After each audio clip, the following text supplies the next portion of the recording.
ಕನ್ನಡ ನಾಡು, ಇದು ಕನ್ನಡಿಗರ ನಾಡಿಮಿಡಿತ.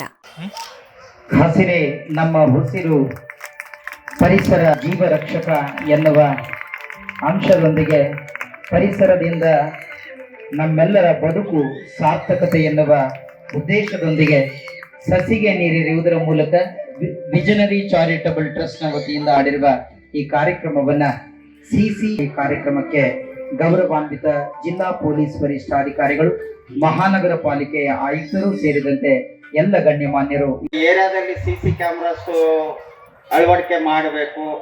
ಸುಮಾರು 150ವರೆಗೆ ಕ್ಯಾಮ್ರಾಗಳು, ಈಗ 60 ಪಾಯಿಂಟ್ಸ್ ಈಗ ನಾವು ಮೊದಲಿಗೆ ಸ್ಟಾರ್ಟ್ ಮಾಡ್ತಾ ಇದ್ದೀವಿ. 60 ಸರ್ಕಲ್ಗಳಲ್ಲಿ ಎಲ್ಲೆಲ್ಲಿ ಮಾರ್ಕ್ ಮಾಡಿದ್ದೀವಿ, ಮೇಜರ್ ಸೆನ್ಸಿಟಿವ್ ಏರಿಯಾಸ್ನಲ್ಲಿ ಎಲ್ಲೆಲ್ಲಿ ಇಡಬೇಕು ಅದನ್ನ ಮಾರ್ಕ್ ಮಾಡಿ 60ರಿಂದ ಸ್ಟಾರ್ಟ್ ಮಾಡ್ತಾ ಇದ್ದೀವಿ. ಈ ಐಡಿಯಾ ಬಂದಾಗ ನಾನು ಫಸ್ಟ್ಗೆ ಮೇಡಮ್ ನಮ್ಮ ಓಣೆಯಲ್ಲಿ ನಾವು ಗಣೇಶನ ಕೂಡಿಸ್ತೀವಿ, ಗಣೇಶ ಹಬ್ಬದ ದಿನ ಒಂದು ಮೀಟಿಂಗ್ ಕರೆದೆ. ಬೇರೆಯವರು ಯಾರು ಇಲ್ಲ ಮೇಡಮ್, ನಮ್ಮ ಓಣೆಯಲ್ಲಿ ಇರೋರು ನಮ್ಮ ವಾಣಿ, ಮಮತಾ, ಅಭಿ, ಅರವಿಂದ್, ನಮ್ಮ ಚೇತು, ರೇಖಾ, ಬಹಳಷ್ಟು ಜನ ಬಂದಿಲ್ಲ ಮೇಡಮ್. ಎಲ್ಲರೂ ಸಾಫ್ಟ್ವೇರ್ ಇಂಜಿನಿಯರ್ಸು, ಬ್ಯಾಂಕ್ ಎಂಪ್ಲಾಯ್ಸ್ ನಮ್ಮ ಓಣೆಯಲ್ಲಿ ಇರೋದು ಮೇಡಮ್. ಎಲ್ಲರೂ ಬಂದ್ರು. ಈ ತರ ಇದೆ ನನ್ನ ಐಡಿಯಾ, ಮಾಡಬೇಕು, ನೀವೆಲ್ಲ ಸಾಥ್ ಕೊಡ್ತೀರಾ? ಏನ್ ಸಾಥ್ ಕೊಡ್ಬೇಕು ಅಂತೇಳಿ. ನಾವು ಕ್ಯಾಮ್ರಾ ಸಾಕೋದು ಇಂಪಾರ್ಟೆಂಟ್ ಅಲ್ಲ, ಅದನ್ನ ನಾನು ಇರ್ದ ಹೋಗ್ಲಿ ಮೇಂಟೆನೆನ್ಸ್ ಮಾಡ್ಕೊಂತ ಹೋಗ್ಬೇಕು. ಫಸ್ಟ್ ನಾನು ಯಾರಾದ್ರೂ ಕೊಡಿಸ್ತಾರ 5 ಲಕ್ಷ 10 ಲಕ್ಷ 20 ಲಕ್ಷ ವರ್ತ ಕ್ಯಾಮ್ರಾಸ್ ಒಂದ್ಸಲ ಕೊಡ್ಸ್ಬಿಟ್ಬಿಡ್ತಾರ. ಮಂತ್ಲಿ ಮೇಂಟೈನ್ ಮಾಡ್ಬೇಕು. ಒಂದು ಕ್ಯಾಮ್ರಾ ಮೇಂಟೈನ್ಗೆ 500 ರೂಪಾಯಿಂದ 600 ರೂಪಾಯಿ ನಮಗೆ ಇದು ಮೇಂಟೆನೆನ್ಸ್ ಚಾರ್ಜಸ್ ಆಗ್ತವೆ. ಇದಕ್ಕೆ ಸಪ್ರೇಟ್ ಸಿಮ್ ಹಾಕ್ಬೇಕು, ಮತ್ತೆ ಕ್ಲೌಡ್ ರೆಂಟ್ ಕಟ್ಟಬೇಕು. ಎರಡು. ನಾವು ಫಸ್ಟ್ಗೆ ಏರ್ಟೆಲ್ ಅವ್ರನ್ನ ಅಪ್ರೋಚ್ ಆದ್ವಿ, BSNL ಅವ್ರನ್ನ ಅಪ್ರೋಚ್ ಆದ್ವಿ, ಜಿಯೋ ಅವ್ರನ್ನ ಅಪ್ರೋಚ್ ಆದ್ವಿ, ಎಲ್ಲರೂ 350 ಪ್ಲಾನೇ ಹೇಳಿದ್ರು ಮೇಡಮ್. 24x7 ಡಾಟಾ ಕೆಲಸ ಮಾಡ್ಬೇಕು ಮೇಡಮ್. ಹಂಗಾದ್ರೆ ನಮ್ಗೆ ಕ್ಯಾಮ್ರಾ ವರ್ಕ್ ಮಾಡ್ತದೆ, ಅದು ಪಿಕ್ಚರ್ ಡೌನ್ಲೋಡ್ ಮಾಡ್ಕೊಂತದೆ, ಕ್ಲೌಡ್ ನಲ್ಲಿ ರೆಕಾರ್ಡ್ ಆಗ್ತದೆ. ಡಾಟಾ ಖತಮ್ ಆದಾಗ ಕಷ್ಟ ಆಗ್ತದೆ, ಕ್ಲೌಡ್ ನಲ್ಲಿ ರೆಕಾರ್ಡ್ ಆಗಲ್ಲ, ಮೆಮೊರಿ ಕಾರ್ಡ್ ನಲ್ಲಿ ರೆಕಾರ್ಡ್ ಆಗಿರ್ತದೆ. ಅದಕ್ಕಾಗಿ ನಾವು ಸತತವಾಗಿ ಲೇಟ್ ಎದಕ್ಕಾಯ್ತಂದ್ರೆ ನಮ್ಮ ಖಾದ್ರಿ ಅವರು ಮ್ಯಾನೇಜರ್ ಅವರು, ಇಲ್ಲಣ್ಣ ನೀವು ಒಳ್ಳೆ ಉದ್ದೇಶದಿಂದ ಮಾಡ್ತಾ ಇದ್ದೀರಿ, 350 ರೂಪಾಯಿ ಪ್ಲಾನ್ ನಾನು 199 ಮಾಡ್ಕೊಡ್ತೀನಿ ಅಂತೇಳಿ 6 ತಿಂಗಳಿಂದ ಪಾಪ ಅವ್ರ ಹೆಡ್ ಆಫೀಸ್ಗೆ ಅಲ್ಲಿ ಇಲ್ಲಿ ಸತತವಾಗಿ ಮಾಡಿ ಲಾಸ್ಟಿಗೆ ನಮ್ಗೆ 199ಗೆನೆ ಸಿಮ್ ಕೊಡಿಸಿದ. ಈಗ ಎಷ್ಟೇ ನಮಗೆ ನಾವು 200 ಸಿಮ್ಗೆ ಡಿಮ್ಯಾಂಡ್ ಇಟ್ಟಿದ್ರೆ 200 ಸಿಮ್ಗೂ ಅಪ್ರೂವ್ ಕೊಟ್ಬಿಟ್ರು. ನಾನು ಅದಕ್ಕಾಗಿ ನಾನು ಖಾದ್ರಿ ಅವ್ರನ್ನ ಕೂಡ ಕರೆದಿದ್ದೀನಿ. ನಿಜವಾಗ್ಲೂ ಈ ವೇದಿಕೆ ಮುಖಾಂತರ ನಮ್ಮ ಏರ್ಟೆಲ್ ಅವ್ರಿಗೆ ತುಂಬ ಹೃದಯದ ಧನ್ಯವಾದ ಹೇಳ್ತಾ ಇದ್ದೀನಿ. ಇದು ಏನೇ ಪುಣ್ಯ ಬಂದ್ರು ಏರ್ಟೆಲ್ ಅವ್ರಿಗೂ ಬರಲಿ ಅಂತೇಳಿ. ಈಗ ನಾನು ಅವತ್ತು ಮೀಟಿಂಗ್ ಕರೆದು ಮಾತಾಡಿದಾಗ ಯಾರ್ಯಾರು ಎಷ್ಟೆಷ್ಟು ಕೊಡ್ತೀರಮ್ಮ, ಹಿಂಗೆ ತಿಂಗಳ ಕ್ಯಾಮ್ರಾಸ್ ಎಲ್ಲ ನಾನು ತರ್ತೀನಿ, ನನ್ನ ಫ್ರೆಂಡ್ಸ್ ಇಂದ ನಾನು ಸ್ವಲ್ಪ ಹಾಕೊಂಡು ಫಸ್ಟ್ ಮೇಂಟೈನ್ ಮಾಡಬೇಕು ಅಂದಾಗ ನಮ್ಮ ಹುಡುಗರು ಪ್ರಸಾದ್, ಅಭಿ, ಅರವಿಂದ್, ಇವರೆಲ್ಲರೂ, ವಾಣಿ, ಮಮತಾ, ತಸ್ನಿಮ್, ನಮ್ಮ ಮಿಸಸ್ ಇದ್ರ ಆ ಮೀಟಿಂಗ್ ನಲ್ಲಿ ಎಲ್ಲರೂ ಸೇರಿ ಮಾತಾಡಿದಾಗ ನಾನು 1000 ರೂಪಾಯಿ ಕೊಡ್ತೀನಿ, 2000 ಕೊಡ್ತೀನಿ, ನನಗೆ 1000 2000 ತಿಂಗಳ ಬೇಡ, 500 ರೂಪಾಯಿ ಕೊಡ್ರಿ, ಬರ್ಡನ್ ಆಗ್ಬಾರ್ದು, ನಾವು ಕೊಡ್ತಾ ಇದೀವಿ ಅಂತೇಳಿ. ಮತ್ತೆ ನಮ್ಮ 3 ವರ್ಷ ಆದ್ಮೇಲೆ ಕ್ಯಾಲ್ಕುಲೇಟರ್ ತಗೊಂಡು 3000 ಇಂಟು 36 ಅಂದ್ರೆ 1 ಲಕ್ಷ ಇಷ್ಟು ಕೊಟ್ಟಿನ ನಾನು ಅಂದೋದು ಅವ್ರ ಮೈಂಡ್ ನಲ್ಲಿ ಬರಬಾರ್ದು. ಅದಕ್ಕೆ ಯಾರನ್ನ ಕೊಡ್ರಿ, ನಮ್ಮ ವಿಜನರಿ ಟ್ರಸ್ಟ್ಗೆ ಮೇಂಟೆನೆನ್ಸ್ ಸಲುವಾಗಿ 500ಗಿಂತ ಹೆಚ್ಚು ತಗೊಳ್ಳೋದು, ಅವ್ರಿಗೂ ನೋವು ಇರಬಾರ್ದು. ಯಾವತ್ತು ಕ್ಯಾಲ್ಕುಲೇಷನ್ ಹಾಕಿದ್ರು ನಂದು ಇಷ್ಟೇ ಅಮೌಂಟ್ ನಾನು ಕೊಟ್ಟಿನಿ ಅನ್ನೋ ಮನೋಭಾವನೆ ಕೂಡ ಅವ್ರು ಅಲ್ಲಿ ಇರಬೇಕು ಅಂತೇಳಿ ಆ ಟೈಪ್ ಅವತ್ತು ಡಿಸೈಡ್ ಮಾಡಿದ್ವಿ. ಇಲ್ಲ ಅಂಕಲ್, ಇಲ್ಲ ಅಣ್ಣ, ನೀವು ಮಾಡ್ರಿ, ನಿಮ್ಮಿಂದ ನಾವಿದ್ದೀವಿ ಅಂತೇಳಿ. ಈಗ 50 ಮೆಂಬರ್ಸ್ ಆ ಥರ ಮಂತ್ಲಿ 500 ಕೊಡೋರು 50 ಮೆಂಬರ್ಸ್ ರೆಡಿ ಆಗಿದ್ದಾರೆ. ಆ ರೆಡಿ ಆದ್ಮೇಲೆ ನಾನು ಇದು ಇನ್ಸ್ಟಾಲೇಷನ್ಗೆ ನನಗೆ ಧೈರ್ಯ ಬಂತು ಮೇಡಮ್. ಯಾಕಂದ್ರೆ ಒಂದು ಮಂತ್ ಸ್ಟಾರ್ಟ್ ಮಾಡಿದ್ರೆ ನಮ್ಗೆ ತಿಂಗಳು ಯಾವಾಗ ಕಳೀತದೆ ಗೊತ್ತಾಗಲ್ಲ. 40ರಿಂದ 50,000 ರೂಪಾಯಿ ಮೇಂಟೆನೆನ್ಸ್ ಆಗ್ತದೆ.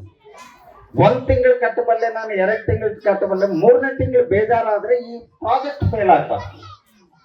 ಅದಕ್ಕಾಗಿ ಸ್ವಲ್ಪ ಲೇಟ್ ಆಯ್ತು. 1 year ಇಂದ ನಾವು ಮಾಡ್ಕೊಂತ ಬಂದಿದ್ದಕ್ಕೆ ನಿಜವಾಗ್ಲೂ ಇನ್ನೂ ಯಾರಾದ್ರೂ ನಾಳೆ ಇನ್ನೂ ಬಹಳ ಜನ ಈ ಪ್ರೋಗ್ರಾಮ್ ಆದ್ಮೇಲೆ ನನ್ನ ಫ್ರೆಂಡ್ಸ್ ಅವರು ಇವರು ನೋಡಿದ್ಮೇಲೆ ಡೆಫಿನೆಟ್ ಆಗಿ ನನಗೆ ಫೋನ್ ಮಾಡ್ತಾರೆ, ನಮ್ಮ ವಿಷನರಿ ಟ್ರಸ್ಟ್ಗೆ ಡೊನೇಟ್ ಮಾಡ್ತಾರೆ ಅನ್ನೋ ನಂಬಿಕೆ ನನ್ನಲ್ಲಿದೆ ಮೇಡಮ್. ಅದೇ ತರ ಎಲ್ಲರೂ ಮಾಡ್ತೀನಿ ಅಂದಮೇಲೆ ನಾನು ಈ ಕಾರ್ಯಕ್ರಮಕ್ಕೆ ಸ್ಟಾರ್ಟ್ ಮಾಡಿರೋದು. ನಮ್ಮ ಏರಿಯಾದಲ್ಲಿ, ಯಾಕಂದ್ರೆ ನಮ್ಮ ಏರಿಯಾದಲ್ಲಿ ನಾನು ಕ್ಯಾಮ್ರಾಸ್ ಹಾಕೋ ಒಂದು ಉದ್ದೇಶ ಏನಂದ್ರೆ ಮೇಡಮ್, ನಾವೆಲ್ಲ BPL ಹೋಲ್ಡರ್ಸ್ ಹೆಚ್ಚು ಮೇಡಮ್. ಈ ಕಡೆ ಎಕ್ಸ್ಟೆನ್ಷನ್ ಏರಿಯಾನಲ್ಲಾದ್ರೆ ಯಾರ ಮನೆಗೆ ಅವರು CC ಕ್ಯಾಮ್ರಾಗಳು ಹಾಕೊಂಡಿರ್ತಾರೆ, ಎಲ್ಲರೂ ಮನೆ ಕಟ್ಟೋದ್ಮೇಲೆ CC ಕ್ಯಾಮ್ರಾಸ್ ಹಾಕೊಂತಾರೆ. ಬಟ್ ಇಲ್ಲಿ ನಮ್ಮ ಮನೆಗಳು ನಡೆಯೋದೇ ಕಷ್ಟ ಮೇಡಮ್. ನಮ್ಮ 13ನೇ ವಾರ್ಡು ನಾವು ಬಡವರು ಮೇಡಮ್, ಕೆಲವರು ಇದ್ದಾರೆ, ಸೌಕರ್ಯ ಇದ್ದಾರೆ, ನಾವೆಲ್ಲ ಮ್ಯಾಕ್ಸಿಮಮ್ 90% ಬಡವರು ಇದ್ದೀವಿ. ಅದಕ್ಕಾಗಿ ಒಂದು ಟ್ರಸ್ಟಿಂದ ಮಾಡಿದ್ರೇನೆ ಚೆನ್ನಾಗಿರ್ತದೆ, ಅವ್ರಿಗೆ ಹೊಣೆ ಆಗಲ್ಲ, ಮೇಂಟೆನೆನ್ಸು ಈಸಿ ಇರ್ತದೆ ಅನ್ನೋ ಉದ್ದೇಶದಿಂದ. ಇನ್ನೊಂದು ಆ ಗಡ್ಡೆ ಕೆಳಗೆ ಮೇಡಮ್, ಈ ಮೇನ್ ರೋಡ್ ಬೊಮ್ಮನಾಳ್ ರೋಡ್ ಇದೆ ಅಲ್ಲ, ಆ ಕಡೆ ಸೈಡ್ ಎಲ್ಲ ಏನಾಗ್ತಾ ಇದೆ ಅಂದ್ರೆ ಸ್ವಲ್ಪ ಗಾಂಜಾ ಹುಡುಗರು, ನಮ್ಮ 13ನೇ ವಾರ್ಡು ಹುಡುಗರು ಕಡಿಮೆ ಮೇಡಮ್. ಬೇರೆ ವಾರ್ಡಿಂದ ಬಂದು ರಾತ್ರಿ ಹೊತ್ತು, ಅದು ನೀವು ಬಂದಾಗಿಂದ ನಾನು ನಿಮ್ಮನ್ನ ಇದು ಸ್ವಲ್ಪ ಇದು ಮಾಡಕ್ಕೆ ನಾನು ಹೇಳ್ತಾ ಇಲ್ಲ, ನೀವು ಬಂದಾಗಿಂದ ಸ್ವಲ್ಪ ಕಂಟ್ರೋಲ್ ಆಗಿದೆ, ಪೂರ್ತಿ ಕಂಟ್ರೋಲ್ ಆಗಿಲ್ಲ ಮೇಡಮ್. ಕಂಟ್ರೋಲ್ ಆಗಿದೆ, ಪೂರ್ತಿ ಕಂಟ್ರೋಲ್ ಆಗಿದೆ ಅಂತೇಳಿ ಹೇಳ್ತಾ ಇಲ್ಲ ಮೇಡಮ್. ಇದು ಏನ್ ಮಾಡ್ತಾರಂದ್ರೆ ರಾತ್ರಿ 1 ಗಂಟೆಗೆ 2 ಗಂಟೆಗೆ ಗಾಂಜಾ ಕುಡಿದು ನಶಾದಲ್ಲಿ ಸಣ್ಣ ಸಣ್ಣ ಓಣಿ ಇದೆ ಮೇಡಮ್ ನಮ್ಗೆ. ಆ ಕಡೆ ಎಲ್ಲ ಮನೆಗಳಿಗೆ ಹೋಗಿ ದಬ ದಬ ದಬ ದಬ ದಬ ದಬ ಓಡೋದು. ಬಾಗಿಲು ತೆಗೆಯಕ್ ಕೂಡ ಹೆಣ್ಮಕ್ಳಿಗೆ ಧೈರ್ಯ ಸಾಲಲ್ಲ ಮೇಡಮ್. ಅವ್ರು ಆ ನಿಶಾದಲ್ಲಿ ಏನ್ ಮಾಡ್ತಾರೋ ಏನಿಲ್ಲೋ. ಬಹಳ ಜನ ನಾನು ಯಾವಾಗಾದ್ರೂ ರೌಂಡ್ಸ್ ಹೋದಾಗ ಬಹಳ ಜನ ಹೆಣ್ಮಕ್ಳು ಕಣ್ಣಲ್ಲಿ ನೀರಿಟ್ಕೊಂಡು ನಾವೇನಾದ್ರೂ ಅವನ್ನ ಐಡೆಂಟಿಫೈ ಮಾಡಿ ಅವನ ಹೆಸರು ಅದು ಹೇಳಿದಾಗ ನಮ್ಮ ಮೇಲೆ ಮತ್ತೆ ಜಗಳಕ್ಕೆ ಬರ್ತಾರೆ ಸರ್, ಇದು ಮಾಡ್ತಾರೆ ಸರ್ ಅಂತೇಳಿ ಬಹಳ ಜನ ಭಯಬಿದ್ದು ಹಂಗೆ ಒಂದ್ ಟೈಪ್ ಹಿಂಸೆ ಅನ್ಭವಿಸ್ತಾ ಇದ್ದಾರೆ ಮೇಡಮ್. ಅದೇ ಫಸ್ಟ್ ನಾವು ಆ ಕಡೆ ಹೆಚ್ಚು ಕಾನ್ಸಂಟ್ರೇಟ್ ಮಾಡಿ, ಆ ಕಡೆನೆ ನಮ್ಮ ಲೈಫ್ ಸ್ಟೈಲು ಚೇಂಜ್ ಆಗ್ತದೆ ಮೇಡಮ್. ಕ್ಯಾಮರಾ ಒಂದು ಇದೆ, ಇಲ್ಲಿದೆ, ಈ ಸ್ಟ್ರೀಟ್ ಅಲ್ಲಿ ಇದೆ, ನಮ್ಮ ಓಣೆಯಲ್ಲಿ ಇದೆ ಕ್ಯಾಮ್ರಾ ಅಂದ್ರೆ ಆಟೋಮೆಟಿಕ್ ಮನುಷ್ಯನ ನಡವಳಿಕೆನೆ ಚೇಂಜ್ ಆಗ್ತದೆ 100%. ಈಗ ಒಂದು ಕ್ಯಾಮ್ರಾ ಅಲ್ಲಿದ್ರೆ ಒಬ್ಬ ಮನುಷ್ಯ ಕಾವಲಿದ್ದಂಗೆ, ಪ್ಲಸ್ ಮನುಷ್ಯ ಚೇಂಜ್ ಆಗ್ಬೋದಾಗ್ಲಿ, ಇವನು ಬಂದು ಈ ಕೆಲಸ ಮಾಡಿ ಹೋದ ಅಂತೇಳಿ ಅವನು ಚೇಂಜ್ ಆದವನ್ಗೆ ಏನಾದ್ರೂ ಕೊಟ್ಟು ಏನಾದ್ರೂ ಅವ್ನು ಸಾಕ್ಷಿ ಉಲ್ಟಾ ಪಲ್ಟ ಹೊಡಿಸ್ಬೋದು. ಆದ್ರೆ ನಮ್ ಕ್ಯಾಮ್ರಾ ಮಾತ್ರ ಸುಳ್ಳು ಹೇಳೋದಿಲ್ಲ, ಪಿಕ್ಚರ್ ಚೇಂಜ್ ಮಾಡಲ್ಲ. ಅದಕ್ಕಾಗಿ ನಾವು ಈ CC ಕ್ಯಾಮ್ರಾಸ್ ಹಾಕ್ಸ್ಬೇಕು, ಹೆಂಗಾದ್ರೂ ಮಾಡಿ ನಮ್ಮ ವಾರ್ಡ್ನವ್ರಿಗೆ ಸೆಕ್ಯೂರಿಟಿ ಸೇಫ್ ಮಾಡಬೇಕು ಅನ್ನೋ ಒಂದು ಸದುದ್ದೇಶದಿಂದ ನಿಜವಾಗ್ಲೂ ನಮ್ಮ ಎಲ್ಲ ವಾರ್ಡಿನ ಜನರು ಅಣ್ಣ ನೀನ್ ಮಾಡೋಣ, ನಿನ್ನಿಂದ ನಾವು ಇರ್ತೀವಿ, ಫಸ್ಟ್ ನಮ್ಮ ವಾರ್ಡಿಂದಾನೇ ಸ್ಟಾರ್ಟ್ ಆಗಲಿ ಅಂತೇಳಿ ನಮ್ಮ ಟ್ರಸ್ಟ್ ವತಿಯಿಂದ ನಾವು ಈ ನಿರ್ಧಾರ ತಗೊಂಡು ಮಾಡ್ತಾ ಇದ್ದೀವಿ.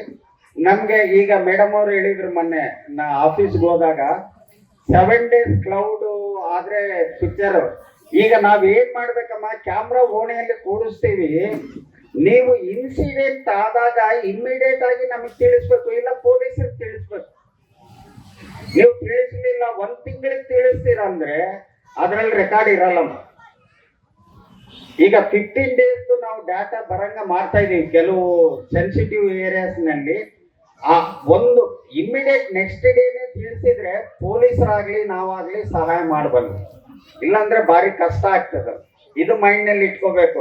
ಕ್ಯಾಮ್ರಾ ಹಾಕ್ಬಿಟ್ಟಾರ ಎಲ್ಲ ಅವ್ರು ನೋಡ್ತಿರ್ತಾರ, ಯಾರು ಕ್ಯಾಮ್ರಾ ನೋಡಲ್ಲಮ್ಮ, ನೀವ್ ಹೇಳ್ದಾಗ ಮಾತ್ರ ನೋಡ್ತಾರ.